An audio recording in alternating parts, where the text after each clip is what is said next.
Welcome back to our YouTube channel medical and nurses सब। आज की क्लास है हमारी OBG and community health nursing को लेके।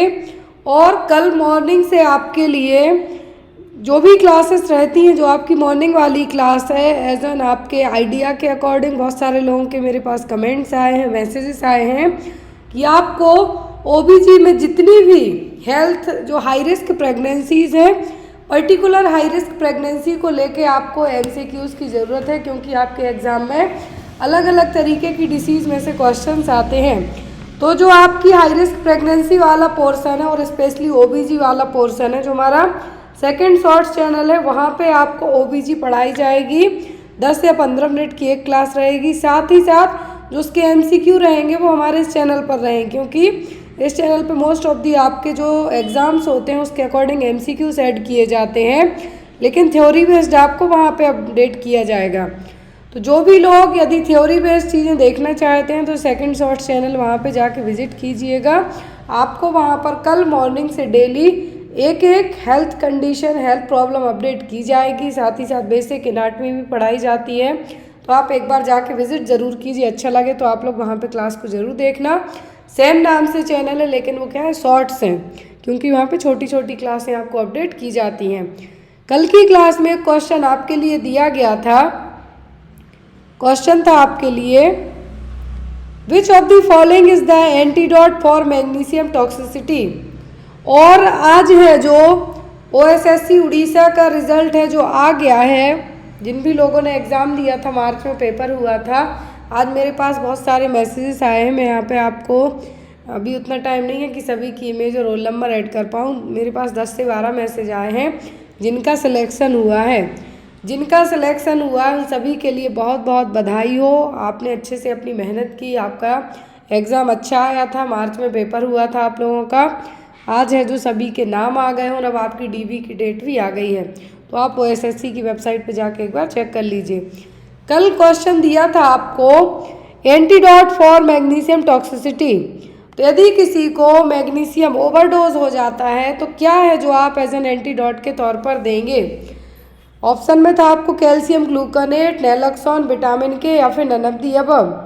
तो जिन भी लोगों ने आंसर दिया है, क्या है, जिन भी लोगों ने आंसर दिया है सभी का आंसर सही है। तो यहाँ पर यदि किसी को मैग्नीशियम ओवरडोज होता है तो क्या आप देंगे एंटीडोट के तौर पर, कैल्शियम ग्लूकोनेट। क्या देंगे, कैल्शियम ग्लूकोनेट।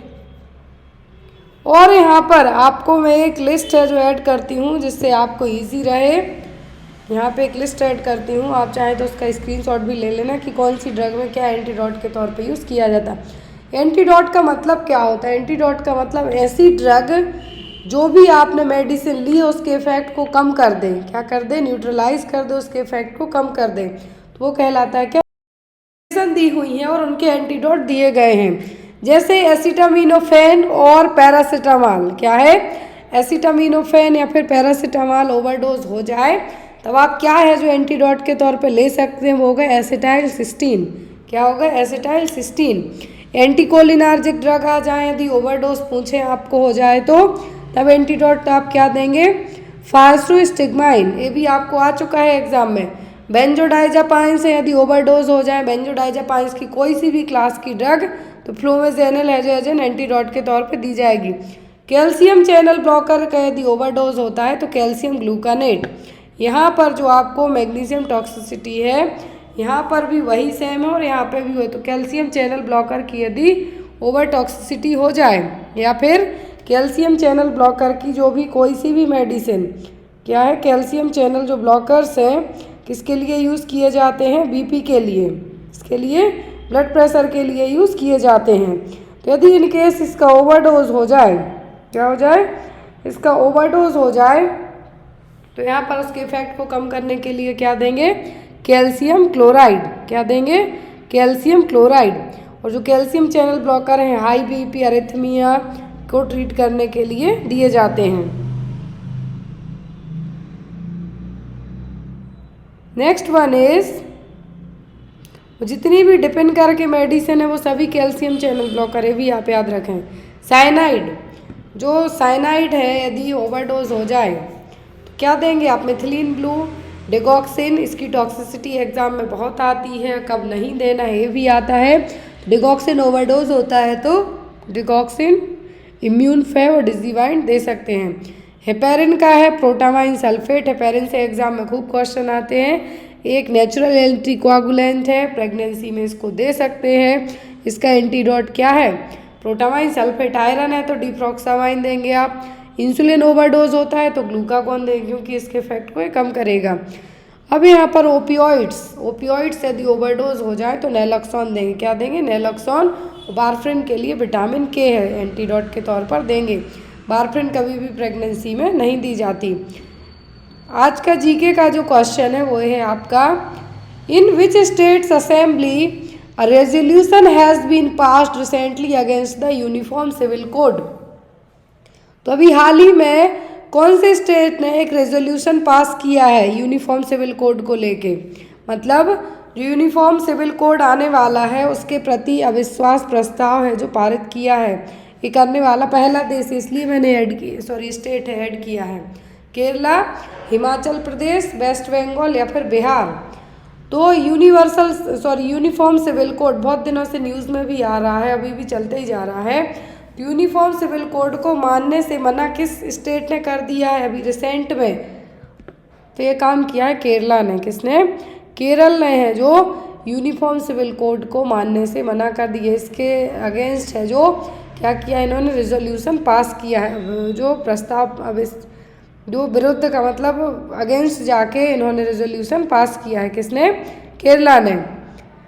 अब आज की क्लास के क्वेश्चंस हैं, जो क्वेश्चन है वो ये रहा,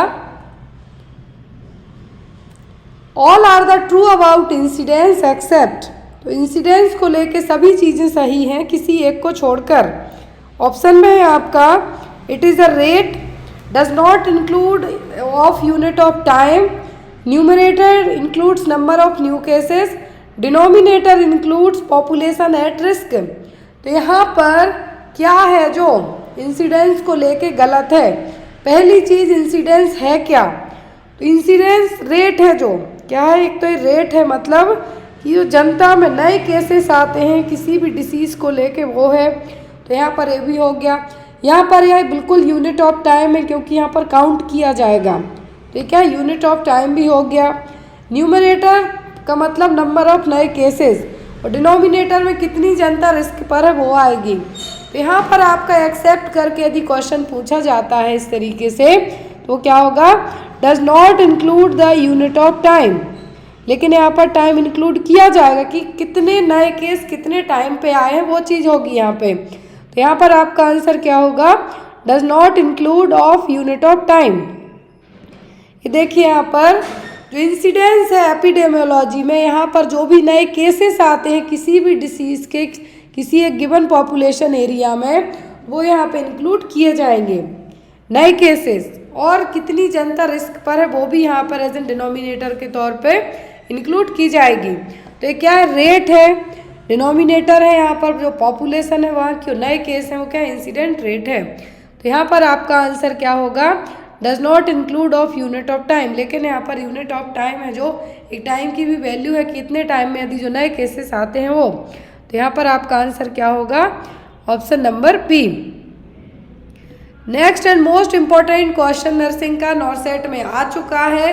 फर्स्ट टाइम जब नॉर्सेट हुआ था तब एक क्वेश्चन आया था, स्पेल्डिंग साइंस इज। तो स्पेल्डिंग साइंस कौन सा साइन है? स्पाइना बाइफिडा, अबॉर्शन, आईयूडी या फिर बेबी विथ कार्डियोसेंथेसिस। तो स्पेल्डिंग साइन कौन सा साइन है?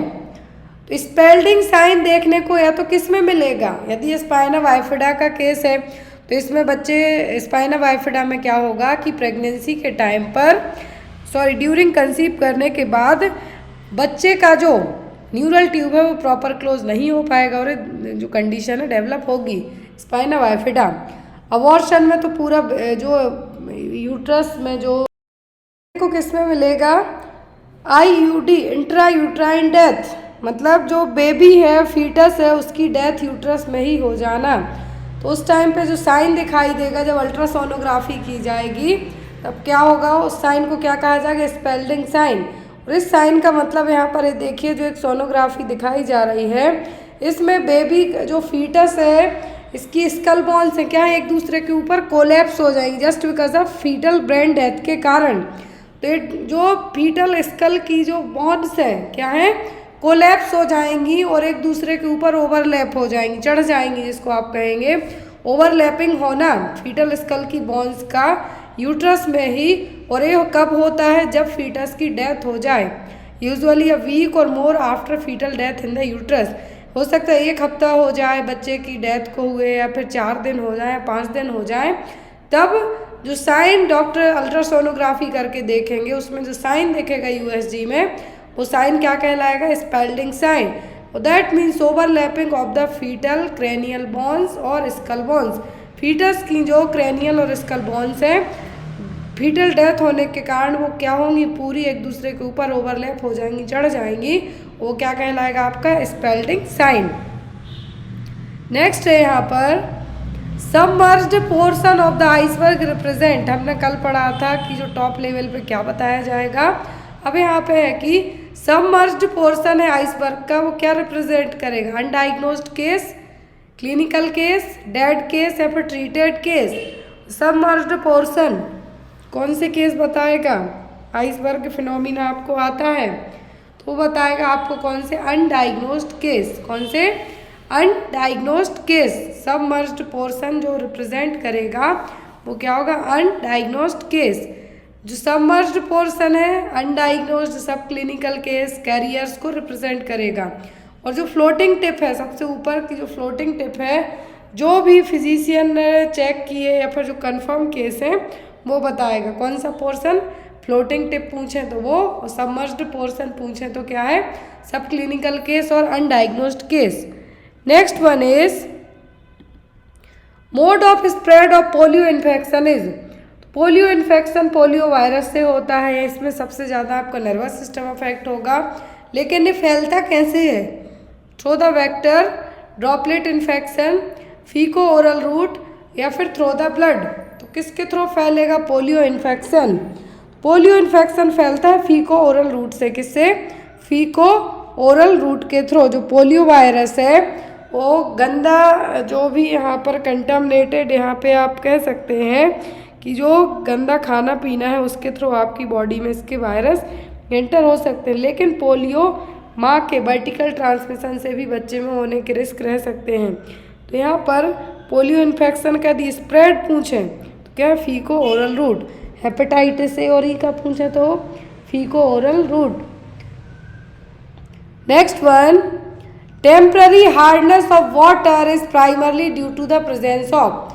तो पानी में यदि हार्डनेस है तो किसके प्रेजेंस होने के कारण है, पानी में ऐसा क्या है कि पानी हार्ड है, कैल्शियम और मैग्नीशियम सल्फेट की प्रेजेंट से, कैल्शियम और magnesium bicarbonate, calcium and magnesium nitrate, या फिर ऑल ऑफ दी अबव। तो पानी में ऐसा क्या प्रेजेंट है जो पानी हार्ड रहेगा। आपने सुना होगा कहीं कहीं का पानी बहुत हार्ड होता है, वो हार्ड आप इसलिए कहते हैं क्योंकि आप पीने के बाद आपको बहुत हैवी हैवी फील होगा, वो इसलिए क्योंकि इस पानी में कैल्शियम और मैग्नीशियम बाइकार्बोनेट रहेंगे, इसलिए ये वाला पानी पीने में आपको कैसा लगेगा, हैवीनेस टाइप की लगेगी, एक भारीपन सा लगेगा, वो क्या है, पानी की hardness. Next is a client is suffering from diabetic mellitus, which of the following symptom indicate hyperglycaemia. तो यदि कोई मरीज डायबिटिक मेलाइटिस वाला है तो उसमें कौन से सिम्टम प्रेजेंट करेगा कि उसको हाइपरग्लाइसीमिया हुआ है, diaphoresis, dizziness and hunger, headache, blurred vision and nausea, polyuria, polyphagia, polydipsia या फिर नन ऑफ द अबव। तो डायबिटिक मेलाइटिस वाले में डायफोरेसिस होता है, पसीना आता है, जो फर्स्ट ऑप्शन में दिया है। डिजीनेस है जो हाइपो वाले में होती है मेनली। अब यहाँ पर हेडेक भी होता है, ब्लड विजन होगा, लेकिन नोजिया नहीं होगा। फिर पॉलीयूरिया, पॉलीफेजिया, पॉलीडिप्सिया, बहुत यूरिन पास करेंगे, बहुत आपको प्यास लगेगी, बहुत ज़्यादा आपको क्या होगा यहाँ पर, पॉलीफेजिया, पॉलीडिप्सिया। तो ये तीनों चीज़ें देखने को मिलेंगी, लेकिन यहाँ पर आपका जो आंसर आएगा वो क्या होगा, मैंने आपको तीनों ऑप्शन बता दिए, अब आप आंसर बताइए कि आपका आंसर क्या होगा। बहुत इजी क्वेश्चन है। तो आपको भूख खूब लगेगी। पॉलीफेजिया का मतलब है कि खूब भूख लगेगी, आपकी जो खाने पीने का वो बढ़ जाएगा। पॉलीडिप्सिया को प्यास लगेगी, बहुत ज़्यादा यूरिन पास करेंगे। तो 3 क्लिनिकल साइन कंसीडर किए जाएंगे। 3P sign, polyuria, polyphagia, polydipsia. Poly मतलब बहुत ज़्यादा, क्या है? पॉली मतलब बहुत ज़्यादा, बहुत ज़्यादा पानी पियोगे, सूसू जाओगे और यहाँ पर बहुत ज़्यादा भूख लगेगी। Next one, parrot like repetition of words spoken by another person is known as. तोते जैसा पढ़ना, क्या है? तोते जैसा पढ़ना है यहाँ पे, तो वो किस में देखने को मिलेगा? नियोलॉगिज्म में।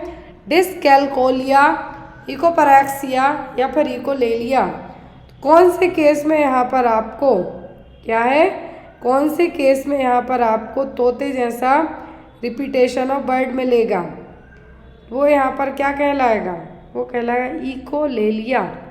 रिपीटेशन ऑफ वर्ड, तोते जैसा बोलना, जो तोता बोलता है, जो आप बोलते हैं वो तोता रिपीट कर जाता है, मिट्ठू मिट्ठू, वही यहाँ पे आप बोलेंगे मिट्ठू चित्रकोटी, तो वो भी सेम वही बोलेगा। ऐसे ही यहाँ पर है इकोलेलिया। नियोलॉगिज्म का मतलब होता है कि कुछ नए वर्ड्स का बनाना। डिसकैलकुलिया एक लर्निंग डिसऑर्डर है जिसमें आपकी एबिलिटी है जो नंबर बेस्ड परफॉर्म मैथ को समझने में प्रॉब्लम होगी। क्लियर है? नेक्स्ट वन,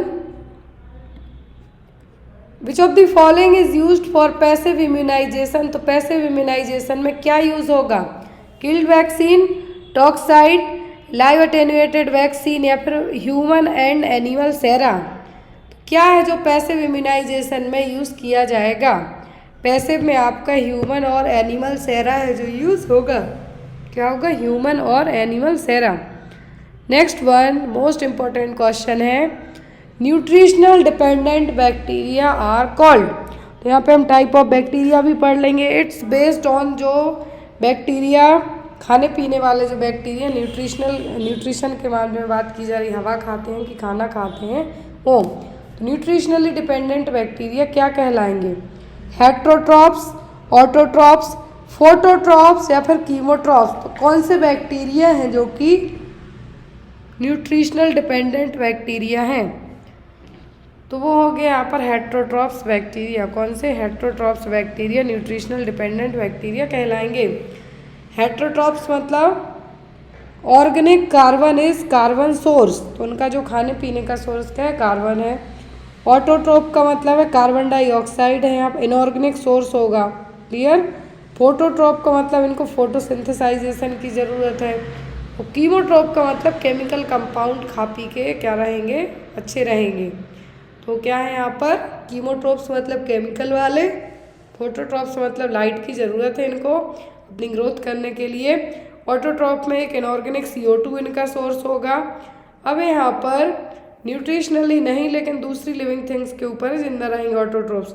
हेट्रोट्रोप में इनका जो न्यूट्रिशनल है, न्यूट्रिशनल डिपेंडेंट होंगे यहाँ पर, वो कौन से होंगे? हेट्रोट्रोप। बस। Next is, which of the following features is present only in dementia when compared with the delirium. जब यहाँ पर डिमेंशिया को डेलीरियम से कंपेयर करेंगे तो वो सिम्टम ओनली डिमेंशिया वाले में होंगे, डेलीरियम वाले में नहीं होंगे। Miss perception, vivid illusion, hallucination या फिर सिस्टमेटाइज्ड डिल्यूजन अकर्स अर्ली। क्या है जो यहाँ पर डिमेंशिया वाले में है लेकिन डेलीरियम में नहीं होगा? तो होगा सिस्टमेटाइज्ड डिल्यूजन अकर्स। क्या है? Systematised delusion occurs. बाकी दोनों चीज़ें सेम होंगी दोनों में। देखिए, डेलीरियम डिमेंशिया से किस तरीके से अलग है, ये भी पूछ सकते हैं। तो डेलीरियम क्या है? रैपिड है, इसमें MMSE mini mental status examination कम होगा। ये कम होगा मतलब आपको प्रॉब्लम है। डिमेंशिया तो आपको कुछ लगने के कारण हो सकता है, किसी भी रीजन से हो सकता है। डेलीरियम फिर क्या है? डेज टू वीक तक चलेगा। क्या है? डेलीरियम है जो आपको कोई भी मेडिकेशन वगैरह दी जाती है। तो dementia generally old age person को होगा, वो लंबा चलता है। कितना? बहुत लंबा चलेगा, सालों साल तक। अब यहाँ पर स्लीप वेक साइकिल की बात करें, रिवर्स रहेगी डेलीरियम वाले में, और बाकी डिमेंशिया वाले को तो नींद ही नहीं ज़्यादा आएगी। डिलीरियम होता है कम एज वालों को, लेकिन डिमेंशिया ओल्ड एज वालों को होने के चांसेस ज़्यादा रहते हैं। Next is the person which is nasogastric tube is inserted the stomach is flushed and ingested substance are removed through the tube it is called as. एक पर्सन को NG tube insert की गई stomach में ताकि जो भी उसने खाया उसको क्या किया जाए, फ्लश आउट किया जाए, उस ट्यूब के थ्रू बाहर निकाला जाए। तो क्या कॉलोनिक इरिगेशन, डीकम्पनसेशन, गैस्ट्रिक लेवेज या फिर गैस्ट्रिक गैवेज क्या कहलाएगा? खाया पिया जो भी है स्टमक में उसको ट्यूब डाल के, एनजी ट्यूब डाल के फ्लश आउट करना है तो कहलाएगा गैस्ट्रिक लेवाज। क्या है? गैस्ट्रिक लेवाज। गैस्ट्रिक गैवेज में तो आप भेजेंगे न्यूट्रिशनल सप्लीमेंट किसी भी प्लास्टिक ट्यूब के थ्रू सीधा स्टमक में, लेकिन गैस्ट्रिक लेवाज में क्या है, बाहर निकालेंगे। कोई पॉइजन जहर वाला केस हो गया, कुछ भी ऐसा हो गया, यहाँ पर गैस्ट्रिक लेवेज है जो यूज़ किया जाएगा। गैवेज यूज़ किया जाएगा जब कुछ खाने पीने देंगे आप उसके लिए। Next one is anaemia which is caused by lack of absorption of vitamin B12 due to lack of intrinsic factors। तो एनीमिया जो कि विटामिन B12 के कम एब्जॉर्प्शन के कारण होगा। यहाँ पर अब कम विटामिन B12 का एब्जॉर्प्शन होता है तो कौन सा होगा? एप्लास्टिक, सिकल सेल, डाइमॉर्फिक या फिर एडिसोनियन परनीसियस एनीमिया। विटामिन B12 की कमी के कारण हो रहा है। विटामिन B12 की कमी का पता करने के लिए जो टेस्ट किया जाता है वो होता है सीरम फेरेटिन टेस्ट। क्या है? सीरम फेरेटिन टेस्ट कि आपका जो स्मॉल इंटेस्टाइन है इसने कितना विटामिन B12 एब्जॉर्ब किया है, और यदि यहाँ पर इसकी कमी होती है जो प्रॉब्लम होगी वो क्या होगी? एडिसोनियन परनीसियस एनीमिया। क्या? एडिसोनियन परनीसियस एनीमिया। फ्लैगमेसिया अल्बाडोनेल्स रिफर्स टू, तो यहाँ पर एक टर्म है फ्लैगमेसिया अल्बाडोनेल्स, तो इसका मतलब क्या है? Deep vein thrombosis, varicose vein, venous thromboembolism, retrograde extension of pelvic thrombophlebitis. तो यहाँ पर जो टर्म यूज़ किया गया है वो क्या होगा? फ्लैग्मा अल्बाडोनेल्स। इसका मतलब है आपका retrograde extension of pelvic thrombophlebitis. क्या है? Retrograde extension of pelvic thrombophlebitis, जो कि यहाँ पर यदि हम बात करें तो इसके लिए टर्म यूज़ किया जाएगा फ्लैगमेसिया अल्बाडोनेल्स, जो कि एक not responsive broad spectrum antibiotic के कारण होगा। और ये किस में होता है? पोस्टपार्टम फीवर भी एक तरीके से जो कि पेल्विक थ्रोम्बोफ्लेबाइटिस के नाम से जाना जाता है। पोस्टपार्टम कॉम्प्लिकेशन है जिसमें आपको पोस्टपार्टम पीरियड में डिलीवरी होने के बाद, बच्चे की डिलीवरी करने के बाद आपको लंबे टाइम तक फीवर रहेगा, और जो कि ब्रॉड स्पेक्ट्रम एंटीबायोटिक से भी ठीक नहीं होगा। तो यहाँ पर कभी कभी ये इंटरनल ओवेरियन वेंस को भी डैमेज कर सकता है। तो इसके लिए क्या टर्म यूज़ किया गया है? फ्लैग्मा अल्बाडोनेल्स। तो यहाँ पर जो फ्लैगमेसिया अल्बाडोनेल्स है इसका मतलब क्या है? Retrograde extension of pelvic thrombophlebitis. ये एक सेप्टिक पेल्विक थ्रोम्बोफ्लेबाइटिस है जिसमें यहाँ पर यदि इन्फेक्शन ब्रॉड स्पेक्ट्रम एंटीबायोटिक से भी नहीं जा रहा है, दैट मीन्स यहाँ पर जो वेंस की बॉल है उनको भी डैमेज कर सकता है, और इवन कुछ केस में ओवेरियन वेंस हैं जो डैमेज हो सकती हैं। Clear? Next one is the census count is taken only once in which year. तो जो जनगणना है हर कितने साल में होगी? 5, 10, 9 या फिर 8। तो जो सेंसस है एवरी 10 ईयर में कंडक्ट किया जाता है। कब? हर 10 साल में। पहला हुआ था 1881 में, लास्ट टाइम हुआ था 2011 में, उसके बाद से तो नहीं हुआ है। आपके एग्जाम में SRS डेटा में से है जो जरूर पूछ लेंगे, क्योंकि एवरी वीक में अपडेट किया जाता है क्या? SRS data. Next one, jet track method is used for giving IM injection Vickers. तो जेट ट्रैक मेथड है जो IM इंजेक्शन, जितने भी इंट्रामस्कुलर इंजेक्शन दिए जाते हैं उनको कुछ इंजेक्शन को जेट ट्रैक मेथड के थ्रू एडमिनिस्टर किया जाता है। तो ऐसा क्यों किया जाता है? ईजी एडमिनिस्ट्रेशन है, रिड्यूस द पेन है, फास्ट एक्शन है कि सील द मेडिकेशन। क्या है जिसके कारण बहुत सारी मेडिकेशन जेट ट्रैक मेथड से एडमिनिस्टर की जाती हैं? तो वो है मेडिकेशन को सील करना। जेट ट्रैक मेथड से सभी most of the IM injection वो IM इंजेक्शन दिए जाते हैं जो दूसरे टिश्यूज़ को जाके इरिटेट करने का काम करेंगे, और इरिटेशन कब हो जाएगा? मेडिकेशन लीक होगी। लेकिन जेट ट्रैक मेथड के थ्रू मेडिकेशन लीक नहीं होगी, टिश्यूज़ में इरिटेशन नहीं होगा, इसलिए मेथड अपनाई जाती है। कौन सी? Jet track method. यहाँ पर मेडिकेशन को लीक होने से, ट्रैक होने से बचाने के लिए, ताकि टिश्यूज़ में इरिटेशन ना हो, इसलिए जेट ट्रैक मेथड से इंजेक्शन लगाया जाता है। Next is bow leg and wide wrist are the features of. तो वो लेग और वाइड रिस्ट किसका फीचर है? CDH, ऑस्टियोमलेशिया, रिकेट्स या फिर पोलियो। तो वो लेग और वाइड रिस्ट दोनों देखने को मिलते हैं किसमें? देखने को मिलते हैं रिकेट्स में। ये रहे वो लेग, जहाँ पर आपके लेग हैं जो आसपास रहते हैं, लेकिन इसमें वाइडली क्या रहेंगे? दूर दूर को रहेंगे, और ये कहलाता है वो लेग। वो लेग वाइड रिस्ट मतलब किसमें? रिकेट्स में। और रिकेट्स किसके कारण होगा? विटामिन D की कमी के कारण बच्चों में। Next is drug of choice to treat alcohol withdrawal symptom. तो ड्रग ऑफ चॉइस DOC क्या है विड्रावल सिम्टम के लिए एल्कोहल के? नैलोक्सोन, डाइसल्फाम, एसिटामिनोफेन या फिर क्लोरडाइज़ापॉक्साइड। मतलब यदि शराब छोड़े हुए 2 से 3 दिन हो गए तो आपकी बॉडी विड्रावल सिम्टम दिखाएगी, लेकिन उन विड्रावल सिम्टम को भी ट्रीट किया जाएगा, ऐसे ही नहीं छोड़ देंगे आप, अदरवाइज पर्सन कुछ भी कर सकता है। तो अल्कोहल के जो विड्रावल सिम्टम होंगे, किसी ने बहुत लंबे टाइम तक आप उसकी शराब छुड़वाना चाहते हैं तो उसको डिटेंशन सेंटर ले जाया जाता है, जहाँ पर उसको एज यदि डिटरेंट एजेंट पूछे तो वो होती है डाइसल्फाम। क्या होगी? डाइसल्फाम। लेकिन विड्रावल सिम्टम के लिए पूछा जा रहा है कि विड्रावल सिम्टम के लिए क्या होगा? होगी क्लोरडाइज़ापॉक्साइड। क्या होगी? क्लोरडाइज़ापॉक्साइड, जो कि ड्रग ऑफ चॉइस है किसके लिए? अल्कोहल विड्रावल सिम्टम ट्रीट करने के लिए। Next one, a patient diagnosed with HIV/AIDS refused to disclose HIV status to his wife. Which among the following is the appropriate action for doctor or as a nurse? यदि किसी मरीज को HIV निकलता है तो वो अपनी पत्नी को जाके बताने में हिचकिचाता है, और डॉक्टर से वो कुछ नहीं कहता, लेकिन वो अपनी वाइफ को रिसेंट में तो ये चीज़ नहीं बताना चाहते, रिफ्यूज़ करता है कि नहीं। तो as a doctor, as a nurse और as a health care provider आप क्या करेंगे? Keep the information as confidential, inform his wife secretly without his knowledge, counsel him and make him willing to disclose the information to wife या फिर none of the above.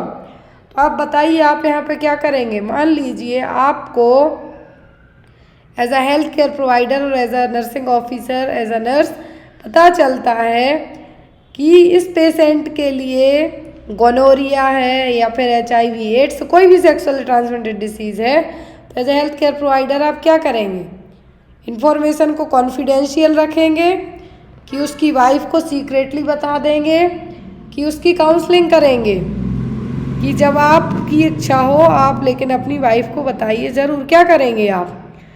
तो ऐसे case में as a health care provider और as a nurse और as a CHO आप क्या है? कॉन्फिडेंशियल यहाँ पे रखेंगे। लेकिन कॉन्फिडेंशियल जो ऑप्शन है उनको भी देखिए आप, ना तो उसकी वाइफ को सीक्रेटली बताएंगे, ये काम भी नहीं करना, आपको चुगली करने जैसा हो जाएगा, आपके प्रोफेशन के लिए सही नहीं है। तीसरी चीज़ है यहाँ पर कि उसकी काउंसलिंग करेंगे। क्या करेंगे इन 3 में से आप यहाँ पर उस पेशेंट की काउंसलिंग करेंगे, उसको समझाएंगे कि आप अपनी फैमिली में अपनी वाइफ को ये चीज़ बताइए। तो यहाँ पर आपको उसकी काउंसलिंग इसलिए करना है कि वो जाके बेझिझक होके ये चीज़ अपनी वाइफ को बता सके। क्लियर है? तो यहाँ पर आपको क्या करना है? पर्सन की काउंसलिंग करनी है।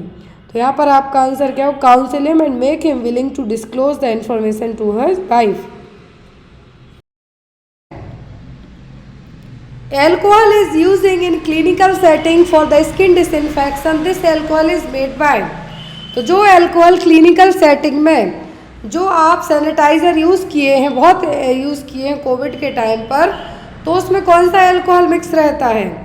इथाइल, मिथाइल, इथेनॉल या फिर आइसोप्रोपिल अल्कोहल। कौन सा अल्कोहल रहेगा, वो भी कुछ कम अमाउंट में रहता, बहुत ही कम लिमिट में रहता है। तो यहाँ पर कौन सा अल्कोहल यूज़ किया जाएगा हॉस्पिटल में, क्लिनिकल सेटिंग में, और जो आप सैनिटाइज़र यूज़ करते हैं तो वो कौन सा अल्कोहल है, वो होता है आइसोप्रोपिल अल्कोहल। कौन सा, आइसोप्रोपिल अल्कोहल। तो यहाँ पर आपका आंसर क्या होगा, isopropyl. Next is the formula used to calculate the estimated fetal weight is. तो फीटल का एस्टिमेटेड वेट चेक करने के लिए कौन सा फॉर्मूला यूज किया जाता है, जॉनसन्स फॉर्मूला,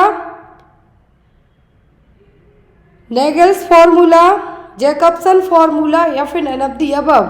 तो कौन सा फॉर्मूला अपनाया जाता है यदि फीटस का वेट चेक करना है आपको, बच्चा गर्भ में ही है और आपको बच्चे का क्या करना है, वजन पता करना है। जो डिलीवरी होती है, जब यहाँ पर पहले से जो स्कैनिंग की जाती है उसमें बताया जाता है कि आपके बच्चे का वजन इतना है, अब आपको इंड्यूस कर सकते हैं, सिजेरियन कर सकते हैं। तो यहाँ पर ये चीज़ है। तो फीटस का वेट है जो कितना, कैसे कैलकुलेट करेंगे आप, कौन से फॉर्मूला से, नेगल्स रूल से तो आप ईडीडी निकालेंगे कि कब डिलीवरी होगी। जैकबसन फॉर्मूला है जो यहाँ पर, जो जैकबसन फॉर्मूला है ये भी हमारी मेडिकल में यूज़ किया जाता है, लेकिन जैकबसन फॉर्मूला यहाँ पर नहीं किया जाएगा। यहाँ पर जो फॉर्मूला यूज़ होगा फीटल वेट पता करने के लिए कि गर्भ में पल रहे बच्चे का वजन कितना है, वो होगा जॉनसन्स फॉर्मूला। कौन सा, जॉनसन्स फॉर्मूला। और यहाँ पर आप कैसे पता करेंगे फीटल वेट को, यदि आपको ग्राम में पता करना है तो fetal head at plus station, fetal head at zero station, fetal head at minus station. तो यहाँ पर यदि फीटल वेट की बात करें आपको, एक तो हो गया जॉनसन्स फॉर्मूला, ये जब आपकी सोनोग्राफी की जाती है उस टाइम पे ज़्यादा अच्छे से बताया जाएगा। अब यहाँ पर एक और फॉर्मूला यूज़ होता है, वो होता है Dare's formula. Fundal height in centimetre equal into abdominal girth in centimetre. तो फंडल हाइट कितनी है और एब्डोमिनल गर्थ क्या है उसको कैलकुलेट करके, तो डेयर्स फॉर्मूला हो गया, जॉनसन्स फॉर्मूला हो गया। गर्भ में पल रहे बच्चे का, यूट्रस में जो फीटस है उसका वेट पता करने के लिए फॉर्मूला यूज़ किए जाते हैं। तो जॉनसन्स फॉर्मूला हो गया, एक और होता है डेयर्स। तो ये दोनों किसके लिए यूज़ किए जाते हैं, फीटल वेट के लिए। नेगल्स यूज़ किया जाता है ईडीडी के लिए। Next is drug of choice for induction of ovulation is. तो ओव्यूलेशन मतलब किसी का पीरियड्स का आएंगे तभी तो एग रिलीज होगा, ओव्यूलेशन होगा तब तो पीरियड्स आएंगे, लेकिन यहाँ पर नहीं हो रहा है, ओव्यूलेशन नहीं हो रहा है, कौन सी मेडिसिन दी जाएगी। नाउअडेज हर एक चीज़ के लिए दवाई हैं। तो यहाँ पर जो मेडिकेशन यूज़ की जाएगी वो क्या होगी, प्रोजेस्टेरॉन, एस्ट्रोजन, मेटफॉर्मिन या फिर क्लोमिफेन। तो डीओसी या फिर ड्रग ऑफ चॉइस पूछें ओव्यूलेशन के लिए, एग रिलीज होगा आपका, तो वो क्या होगी, क्लोमिफेन। क्या होगी, क्लोमिफेन, जो कि ओव्यूलेशन इंड्यूसिंग टैबलेट है। Next one is cancer of the cervix is caused bye, बहुत फेमस क्वेश्चन है, नर्सिंग का आता भी है। सर्वाइकल कैंसर का कॉज क्या है, human papilloma virus, HIV, Treponema pallidum, Trichomonas vaginalis. तो जो ट्राइकोमोनास इन्फेक्शन होता है उसके लिए ट्राइकोमोनास वेजाइनेलिस बैक्टीरिया रिस्पॉन्सिबल है। ट्रिप्नोमा पैलिडियम है सिफिलिस के लिए, किसके लिए, सिफिलिस के लिए। HIV एड्स वाला वायरस है यहाँ पर। HPV क्या है, HPV सर्वाइकल कैंसर के लिए रिस्पॉन्सिबल है। अब यहाँ पर इस क्वेश्चन के साथ आपको 4 क्वेश्चन और जुड़ते हैं। पहला, पेप स्मीयर किया जाता है टेस्ट सर्वाइकल कैंसर की स्क्रीनिंग के लिए, होता किससे है, cervical cancer human papilloma virus से। यहाँ पर इसके लिए नाउ अ डेज रिसेंट में इंडिया ने, अभी तक इंडिया ने जो वैक्सीन नहीं बनाई थी लेकिन अभी बनाई है सर्वावैक वैक्सीन, जो कि बहुत ही जल्दी है, जो गवर्नमेंट स्कूल्स में 14 साल तक की एज की गर्ल्स को है जो लगाई जाएगी, ताकि सर्विक्स कैंसर से प्रिवेंट किया जा सके। तो इंडिया की पहली क्वाड्रीवैलेंट ह्यूमन पैपिलोमा वायरस वैक्सीन होगी जो कि सर्वाइकल कैंसर से लड़ेगी, और जो आधार पूनावाला की कंपनी है वो इसके लिए बनाएगी, किसको, सर्वावैक को, सीरम इंस्टीट्यूट इसको बनाएगी। Next is in intrathecal injection administration drug through the, तो इंट्राथीकल इंजेक्शन दिया जाता है तो मेडिसिन कहाँ पे दी जाएगी, सुप्राफिशियल वेन में, कार्डियक एरिया में, नी में कि स्पाइन में, कहाँ पे दी जाएगी इंट्राथीकल इंजेक्शन। तो इंट्राथीकल, थीकल का मतलब ही आपकी पूरा जो बैक है वो एरिया हो गया, और ये हो गई आपकी स्पाइन, क्या होगी, स्पाइन। जो इंजेक्शन स्पाइन में दिए जाते हैं सीधा डायरेक्ट, जिनकी एंट्री आपको सेरिब्रल और जो सीएसएफ है स्पाइनल फ्लूइड में सीएसएफ में मिलाना है उसमें दिए जाएंगे, तो क्या होंगे, इंट्राथीकल इंजेक्शन, और कहाँ पे दिए जाएंगे, सीधा स्पाइन में। Next one, which of the following drug is used for the treatment of nocturnal enuresis, तो नॉक्टर्नल एन्यूरेसिस मतलब बेड वेटिंग, रात के टाइम में बिस्तर में सूसू करते हैं यदि बच्चे बड़े, तो क्या दवाई देंगे आप, इमिप्रामाइन, ट्राजोडोन, क्लोरप्रोमाजीन या फिर सर्ट्रेलिन। तो यहाँ पर कौन सी मेडिसिन देंगे एन्यूरेसिस के लिए, डीओसी पूछा है तो वो होगी इमिप्रामाइन।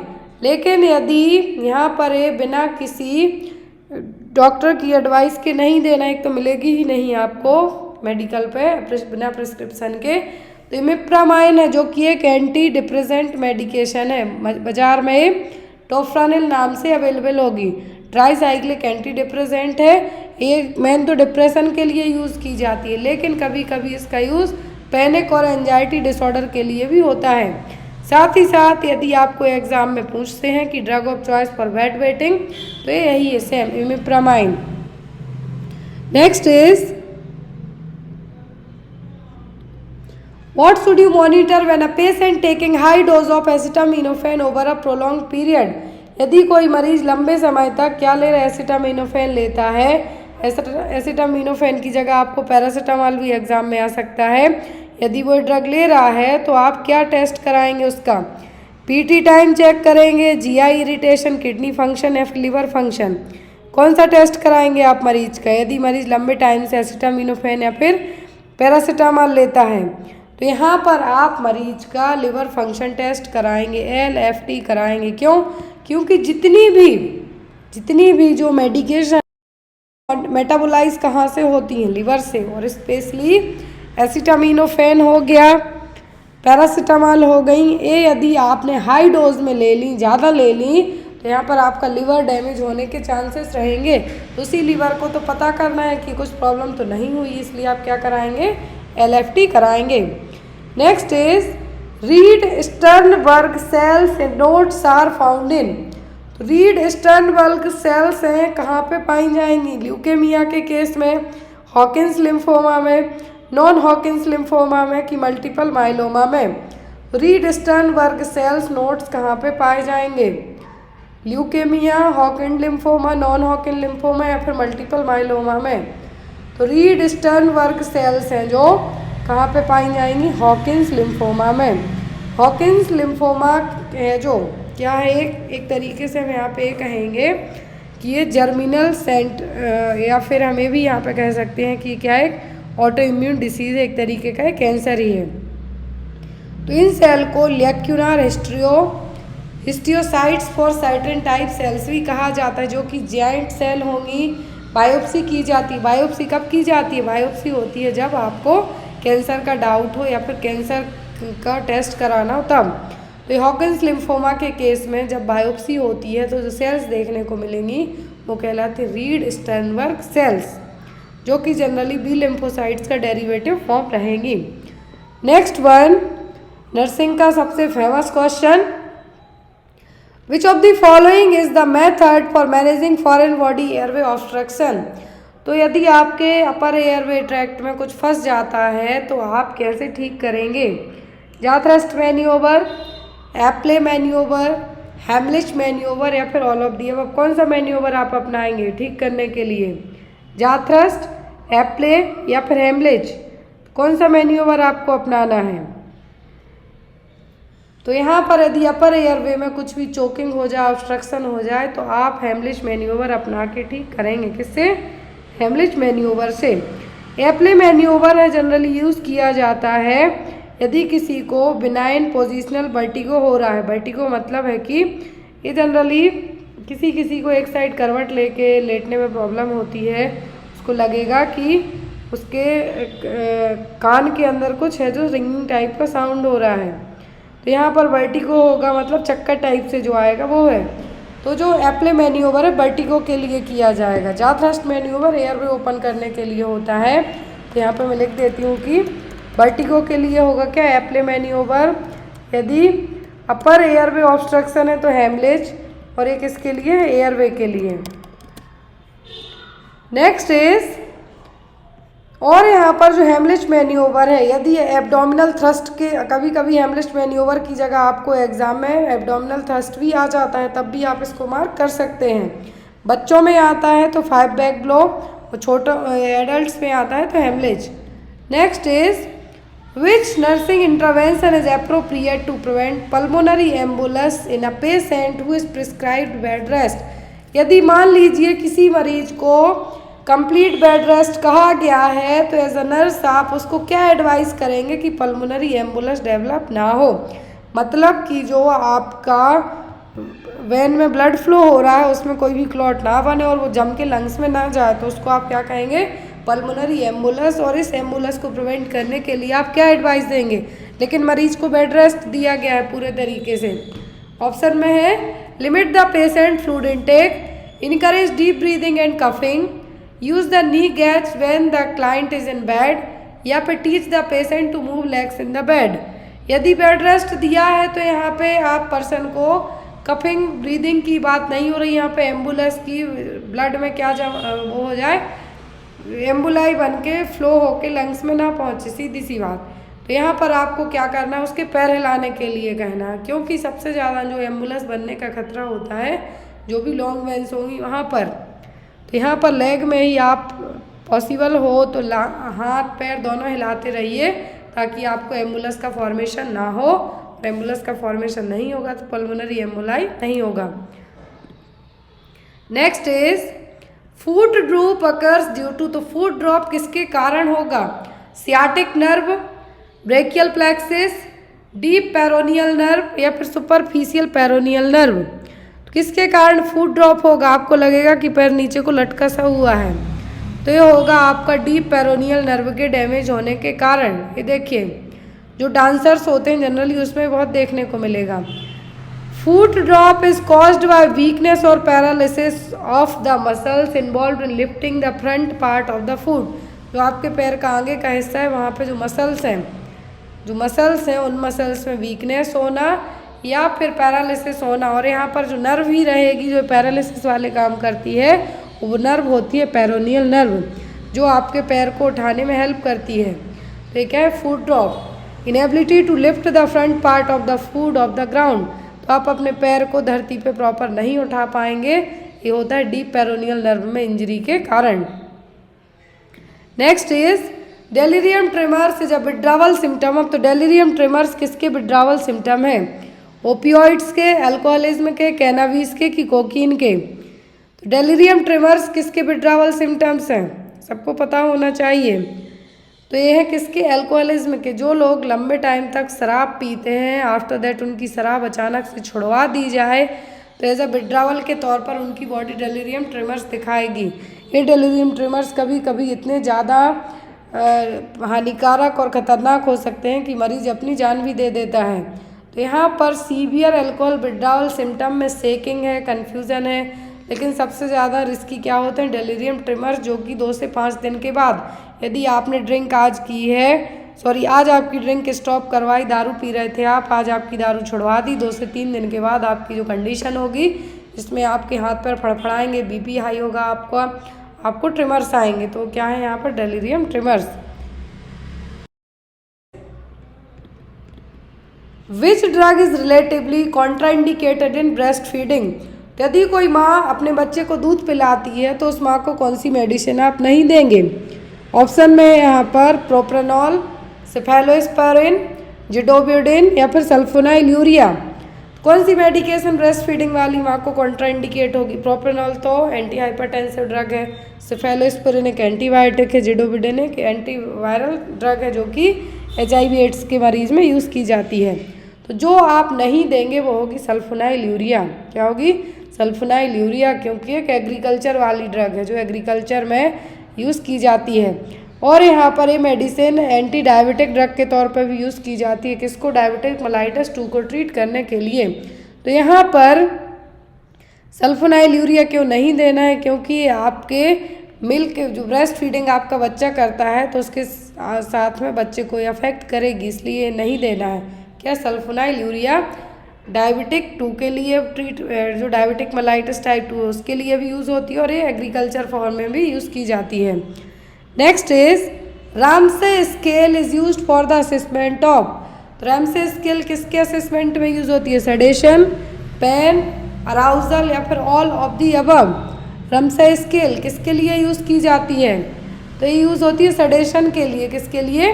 सेडेशन लेवल चेक करने के लिए। यहाँ पर स्कोरिंग दी जाती है 1 2 3 4 5 6 1 2 3 4 5 6 सेडेशन के लिए। इसका नाम ही है रैमसे सेडेशन स्केल। पर्सन में कितना सेडेशन लेवल है? 6 कैटेगरी में इसको डिवाइड किया जाता है। सीवियर कैटेगरी यहाँ पर कंसीडर की जाती है डीप कोमा। तो यहाँ पर patient is anxious is agitated restless है या फिर एजिटेशन है तो उसको 1 स्कोर देंगे आप। कोऑपरेटिव है, ओरिएंटेड है तो 2 दे देंगे आप। रिस्पॉन्ड कर रहा है, जो भी कॉमन कमांड आप देते हैं तो 3 देंगे। Patient exhibit brisk response to light glabellar tap और लाउड ऑडिटरी स्टिमुलस। पेशेंट कोई भी खूब तेज साउंड वगैरह होता है तो उसकी तरफ भी रिस्पॉन्ड कर रहा है तो 4। फिर यहाँ पर पेशेंट यदि लाउड स्पीकर चल रहे हैं, लाउड ऑडिटरी स्टिमुलस भी है और यहाँ पर लाइट भी आप बहुत तेज मार रहे हैं तब भी रिस्पॉन्ड नहीं कर रहा है, फिर एंड में नो रिस्पॉन्सिव तो 6 दे देंगे। तो 1 2 3 4 5 6 6 स्टेप में यहाँ पर आपका सेडेशन लेवल चेक किया जाता है। Next is the major neurotransmitter involve in the occurrence of obsessive compulsive disorder. तो हर एक साइकेट्रिक प्रॉब्लम में कोई ना कोई न्यूरोट्रांसमीटर तो डिस्टर्ब होता ही होता है जो सिग्नल देने के काम करेंगे। अब OCD वाले मरीज में कौन सा न्यूरोट्रांसमीटर डिस्टर्ब होगा? डोपामाइन, एपिनेफ्रिन, एसिटाइल कोलिन या फिर सेरोटोनिन। तो OCD वाले मरीज में पूछा है तो ये OCD में भी डिस्टर्ब होगा, डिप्रेशन में भी डिस्टर्ब होता है और वो है सेरोटोनिन। क्या है? सेरोटोनिन। OCD वाले मरीज में क्या होगा कि उसको कुछ भी करने का लगेगा कि ये बार बार करना है, मैंने गेट नहीं लगाए तो बार बार चेक करने जाएगा। उसके माइंड में जो थॉट आ रहे हैं वो उसका ऑब्सेशन है और जो काम वो जाके कर रहा है बार बार वो कंपल्सन है। याद रखें, थॉट्स दैट मीन्स ऑब्सेशन और जो आप जाके करते हैं वो क्या है? आपका कंपल्सन। तो यहाँ पर OCD का जो न्यूरोट्रांसमीटर डिस्टर्ब होगा वो क्या होगा? सेरोटोनिन। अब यहाँ पर एसिटाइल कोलिन हाई हो जाता है डिप्रेशन में, लो रहेगा एल्जाइमर में। नॉरएपिनेफ्रिन मलेरिया में हाई रहेगा, सिजोफ्रेनिया में हाई होगा लेकिन डिप्रेशन में घट जाएगा। सोमेटोस्टेटिन हंटिंगटन डिसीज कॉज करेगा यदि बढ़ गया लेवल तो। डोपामिन का लेवल मैनिया और सिजोफ्रेनिया में बढ़ जाता है जबकि पार्किंसन और डिप्रेशन में घट जाता है डोपामिन। सेरोटोनिन का लेवल तो घट ही जाता है डिप्रेशन में घटेगा, OCD में घटेगा लेकिन एंजाइटी अटैक आता है तभी बढ़ जाता है। Next is the infection which is acquired from animal to human. तो एनिमल से ह्यूमन में जो इन्फेक्शन होता है वो कहलाता है जूनोटिक इन्फेक्शन। और यहाँ पर जूनोटिक इन्फेक्शन कौन सा है? पर्ट्यूसिस, तो ये तो बॉर्डेटेला पर्ट्यूसिस से होगा। प्लेग, मलेरिया या फिर पोलियो। तो यहाँ पर जो इन्फेक्शन एनिमल टू ह्यूमन मतलब जूनोटिक है और जूनोटिक इनमें क्या है? प्लेग है। क्या है? प्लेग जो एर्सीनिया पेस्टिस बैक्टीरिया से होगा। जो फ्ली है वो किसी भी इन्फेक्टेड एनिमल्स के या फिर जो रेट्स वगैरह के ऊपर से बैठ के आई हैं फिर उसमें जो बैक्टीरिया होगा वो आपको डिसीज़ देगा, एर्सीनिया पेस्टिस। प्लेग क्या हो गई? एक जूनोटिक इन्फेक्शन हो गया। Next one which of these is a true regarding lumbar puncture method. Lumbar puncture method के लिए सही क्या है? Also known as spinal tap, knee chest position will be given to patient, needle pass between third और fourth और fifth lumbar vertebra, या फिर ये कह सकते L3 to L4 या फिर L4 to L5, फिर all of the above. Lumbar puncture CSF बाहर निकालना है टेस्टिंग के लिए तो लंबर पंचर किया जाएगा। तो यहाँ पर स्पाइनल टेप भी कहा जाता है, सी शेप पोजीशन दी जाती है, इसको आप नी चेस्ट पोजीशन भी कह सकते हैं। यहाँ पर निडल कहाँ पे इंसर्ट की जाती है? L3 to L4 या फिर L4 to L5 में। दैट मीन्स आपके आंसर क्या है? सभी सही हैं। नी चेस्ट पोजीशन ये रही, सिटिंग पोजीशन भी एक दी जाती है जिसमें सी शेप पोजीशन बन जाएगी वो। Next is decreased glucose in CSF suggestive of. तो यदि सेरिब्रो स्पाइनल फ्लूइड का लेवल CSF में ग्लूकोज का लेवल कम हो जाए तो ये क्या सजेस्ट करेगा? Encephalitis, viral meningitis, brain abscess या फिर बैक्टीरियल मेनिंजाइटिस। मेनिंजाइटिस तो स्पाइनल कॉर्ड और ब्रेन की कवरिंग है, अब इसी कवरिंग में कुछ इन्फेक्शन हो जाए तो वो कहलाएगी मेनिंजाइटिस। अब यहाँ पर यदि CSF में ग्लूकोज का लेवल कम होता है दैट मीन्स मरीज को क्या हो गया है? Bacterial meningitis.